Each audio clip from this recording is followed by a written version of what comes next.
Bonjour à tous, bienvenue dans ce 19e jour du Inktober 2020. Aujourd'hui le mot est dizzy qui se traduit par étourdi.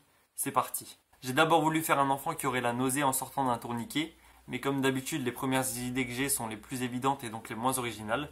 Donc j'ai continué à réfléchir et je me suis dit que j'allais exagérer l'effet d'un outil qui tourne par exemple sur une personne qui a l'habitude de l'utiliser. J'ai donc dessiné un contrôleur SNCF qui, de par son utilisation très régulière des tourniquets à l'entrée des métros, etc., finit par en avoir le tournis. J'ai donc utilisé 3 photos différentes, une photo de contrôleur pour avoir une idée de la tenue, une photo de tourniquet parce que j'avais aucune idée de comment le dessiner, et ensuite j'ai pris une photo de personne qui aurait un mal de crâne pour nourrir la pose de mon personnage, et plus précisément ça m'a aidé pour dessiner la main de mon contrôleur étourdi.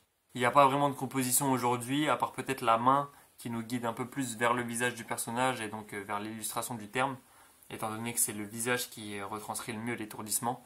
Mais dans tous les cas, c'est pas une composition vraiment très réfléchie, donc voilà, ça reste très basique. Comme tous les dessins du Inktober que j'ai fait pour l'instant, je me contente juste de suggérer les mains parce que j'ai pas envie de peiner à les dessiner.